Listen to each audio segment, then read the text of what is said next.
16. Ons lees daar vanaf vers 2 saam. In die woestyn het die hele volk teenoor Moses en Aaron begin verset en gesê: As ons maar liewer in Egipte omgekom het deur die hand van die Here, terwyl ons by die vleispotte kon sit en oorgenoeg kos kon hê om te eet.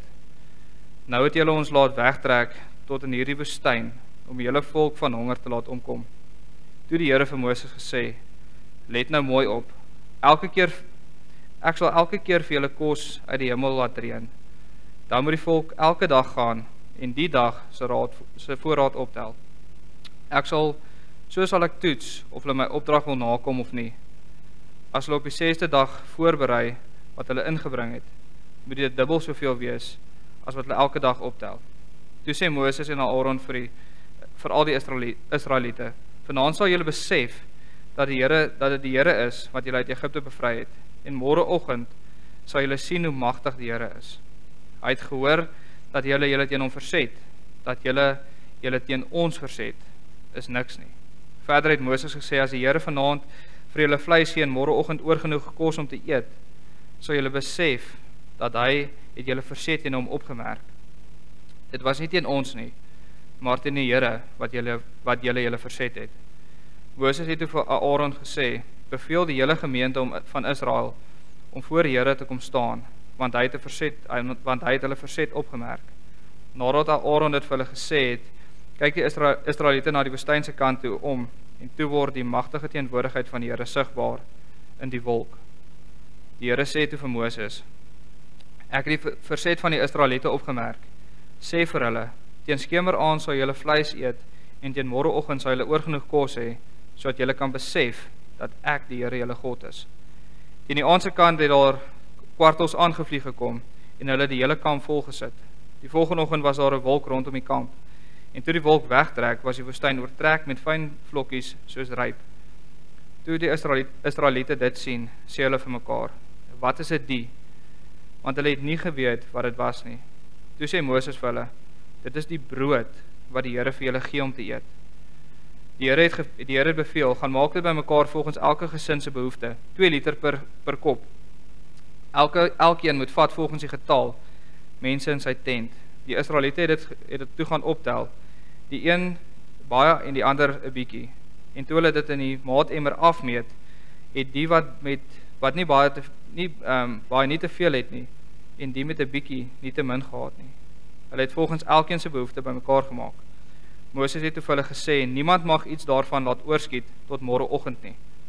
Maar hulle het nie vir Moses geluister nie. Party daarvan tot die volgende oggend laat oorstaan, maar daar het miet ingekom en dit het gestink. Moses was woedend oor wat hulle gedoen het. Hulle het dit vroeg elke oggend bymekaar gemaak volgens elkeen se behoefte. Maar net as die son begin bak, het dit weggesmeld. Tot sover. Ons teksgedeelte is daar in vers 15. Toe die Israeliete dit sien, sê hulle vir mekaar: Wat is dit? Want hulle het nie geweet wat dit is nie. Toe sê Moses vir hulle: Dit is die brood wat die Here vir julle gee om te eet. Net tot sover. Ek wil begin vanaand om vir julle 'n kort verhaaltjie te vertel. Die personeel by die Bridger Wildernisgebied, in Wyoming, VSA, het in 2005 'n opsomming gemaak van kommentaar wat stappers op die terugvoerkaarte gelewer het. Ons sien die volgende terugvoer het gekom. Die wandelroetes moet weier gemaak word, sodat mense hande kan vashou terwyl hulle stap. Roetes moet herontwerp word. Vermy asseblief paadjies teen steltes uit. Daar is te veel goggas, veral spinnekoppe en spinnerakke. Roei hulle asseblief uit. Plaveer asseblief die wandelroete sodat mense makliker kan stap en sneeu in die winter met sneeuploë verwyder kan word. Installeer sitbankies op hyskrane op strategiese punte sodat mense die wonderlike uitsig kan geniet sonder om soontoe te moet loop. Jakkals het laasnag te veel geraas gemaak en my wakker gehou. Raak asseblief van hierdie aanstootlike diere ontslae. 'n Klein diertjie het laasnag by my kampplek ingesluip en my suuruitjies gesteel. Waar doen ek aansoek sodat julle my kan vergoed? Weerkaatsers moet asseblief elke 15 meter aan bome aangebring word sodat mense snags met flitsse kan stap. Roltrappe moet op styl gedeeltes op die wandelroutes geïnstalleer word. 'n McDonald's moet aan die einde van die langer staproetes installeer word, want dit sal vir hulle lekker wees. Die plekke waar die wandelroutes nie beskikbaar is nie goed gemerk nie. En daar is te veel rotse in die berge, maak dit asseblief minder. En hierdie mense het heeltyd gekla, want hulle was nie tevrede met dit wat hulle in die gesig staar nie. En toe het ek so 'n bietjie gedink, en dit laat my dink aan gemaksones. Want jy sien, ons mense is so gewoond aan daardie gemaksones. Ons verkies vandag eerder om gemaklik te wees, en om net in die ruimtes te beweeg wat vir ons bekend is. En dit wat vir ons bekend is, laat ons veilig voel.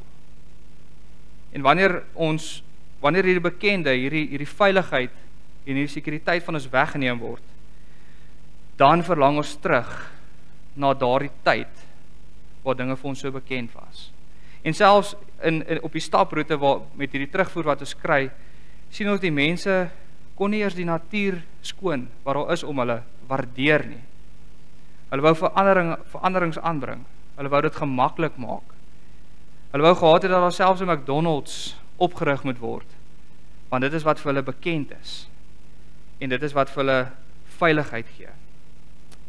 En ons mense verval soms in so groef, dat selfs wanneer ons reis, selfs wanneer ons ver plekke gaan, vat ons iets saam van daai veiligheid. Ons vat altyd iets saam van die huis, want dan voel ons gemaklik, en dit is vir ons bekend. En ons wil nie ontwrig word nie. Ons wil nie ontwrig word in hierdie samelewing waar ons vandag is nie.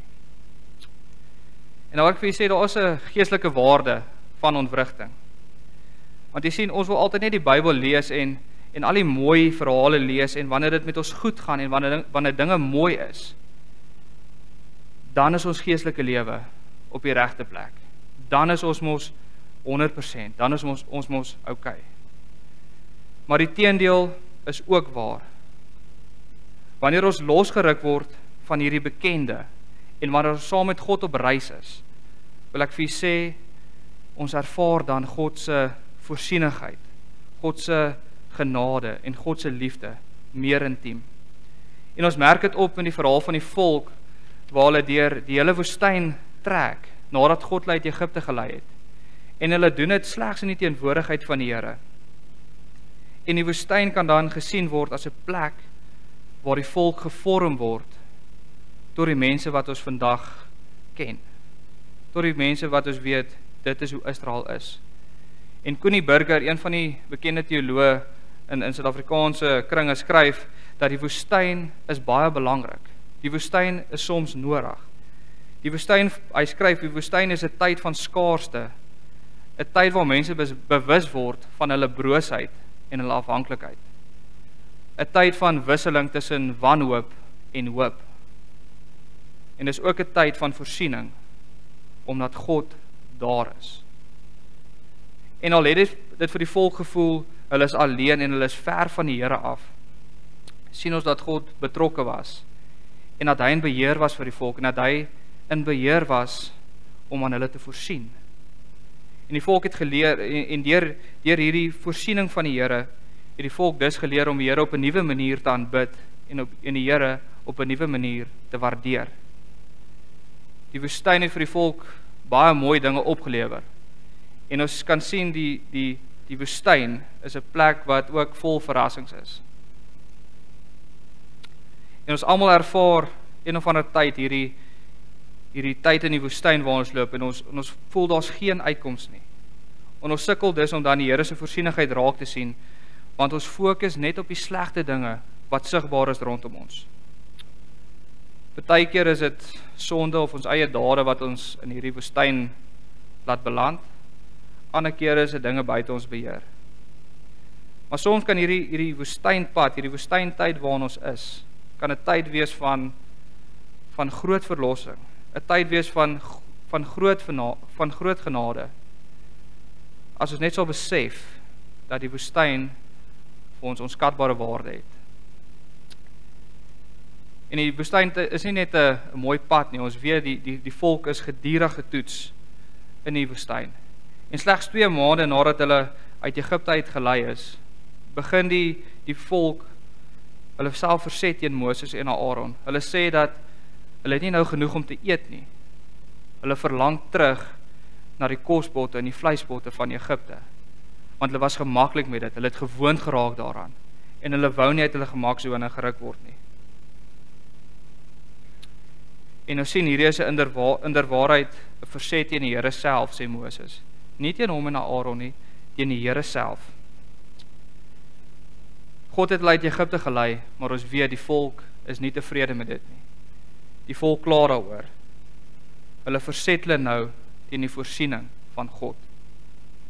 En die volk kla omdat God hulle nie lei nie. Hulle verkies eerder die slawerny bo God se leiding. En daardeur sien ons dat die volk eintlik dwaas is as hulle so dink. God het homself aan die volk openbaar en omdat hy hom openbaar het aan die volk en hulle uit Egipte gelei het, bevestig hy aan hulle dat hy God is. Omdat hulle nou teen hom verset, sien ons hulle wil nie die mooi en die voorsiening van God raak sien nie. En ons sien God gee aan die volk elke dag dit wat hulle nodig het om te oorleef. Hy gee vir hulle die kos, hy gee vir hulle die manna, hy gee vir hulle die kwartels, dit wat hulle nodig het om te oorleef. God is die een wat voorsien en hy is die een wat die volk uit hierdie moeilike tye sal bring. En ons sien die volk sou vir 'n hele tyd in die woestyn wandel en hulle sou daar bly en wanneer hulle in die woestyn bly, sal hulle gedurig getoets word. En ons weet deur die geskiedenis en deur die woord te lees, sien ons die volk het baie keer hierdie toets gedryf. Hulle het nie geslaag nie. Maar deur hierdie toetse wat God aan hulle gestel het en deur hierdie toetse wat hulle moes deurkom, het hulle vir God ook op 'n nuwe manier ontdek. Hulle het ontdek dat God is 'n God van voorsiening en hulle is dankbaar daarvoor. En deur al hierdie toetse sien ons dat die woestyn is 'n tyd waar die volk verander word. Dis 'n tyd waar hulle 'n nuwe identiteit kry. Al was die volk ongehoorsaam en al het hulle wegbeweeg van God, dan wil ek vir sê, God is getrou aan die volk. Ons kan sê dat die woestyntyd dalk nodig was vir die volk, om te kan besef hoe afhanklik hulle eintlik van God is. Ek gaan dit herhaal. Die woestyntyd was dalk nodig, dat die volk kan besef hoe afhanklik hulle is van God. Dit is God wat die volk 'n nuwe rigting lei. Dis God se genade wat vir die volk veel groter is as wat ons ooit sal besef. En ons sien in hierdie tyd waar die volk in die woestyn is dit ook 'n oploop op een van die belangrikste ontmoetings met God, een van die belangrikste openbarings van God. Hy gee aan hulle die 10 gebooie en hy sê vir hulle, maar ek is julle Here, ek is julle God. Dis ek wat julle uit Egipte gelei het. Dis ek wat julle aan julle sal voorsien. Glo in my. Moenie bang wees nie. En ons is vandag ook so kwesbaar en moedeloos en ons wil nie altyd op die Here vertrou nie want dinge gaan verkeerd.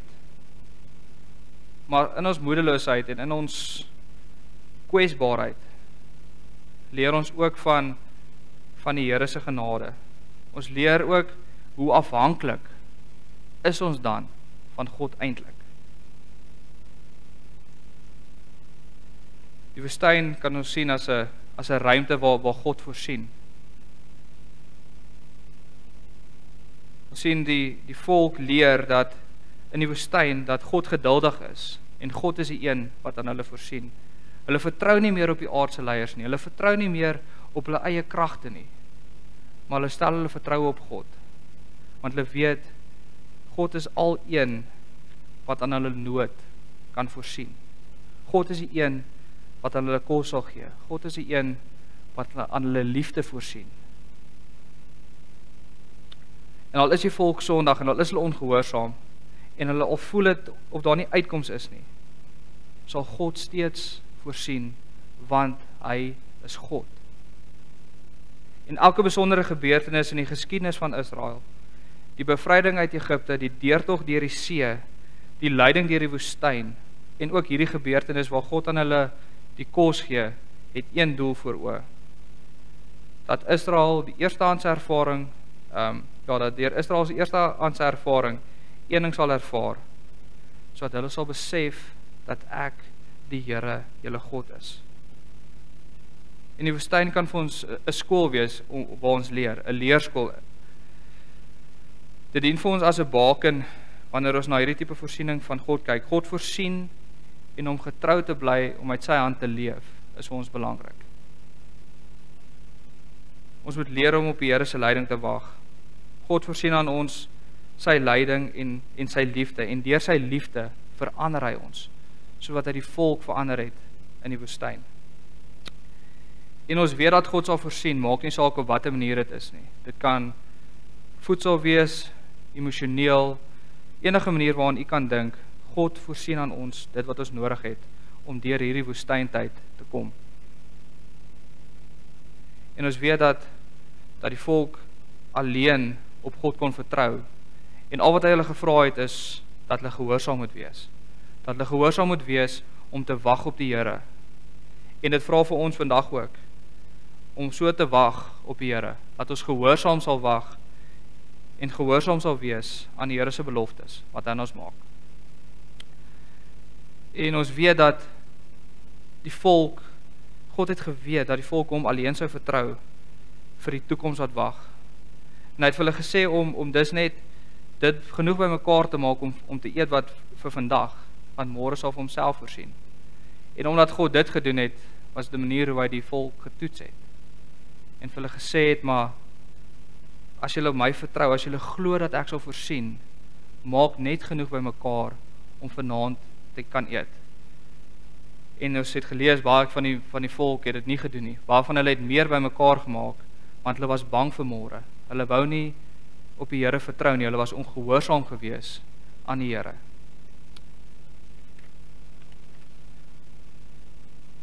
En die vraag is, wat is ons woestynpad vandag?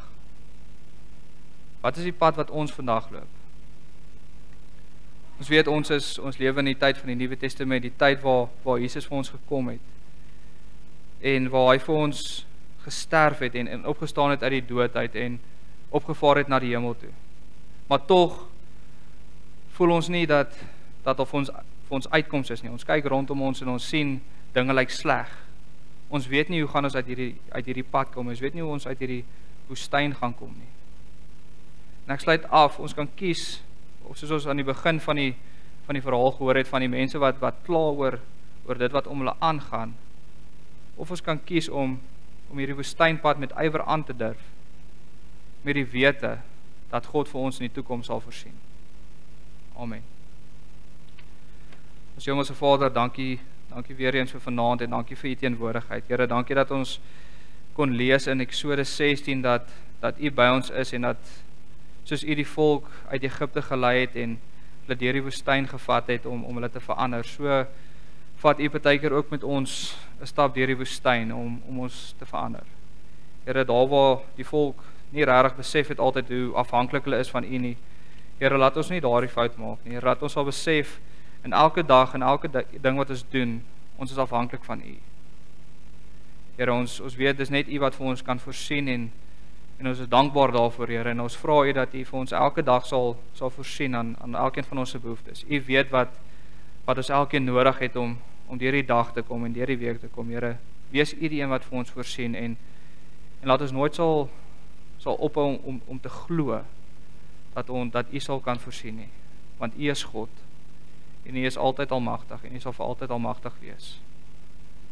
Here, seën ons in die week, laat ons dit wat ons vanoggend gehoor het en dit wat ons vanaand gehoor het sal gaan uitleef en sal gaan deel in die wêreld daar buite.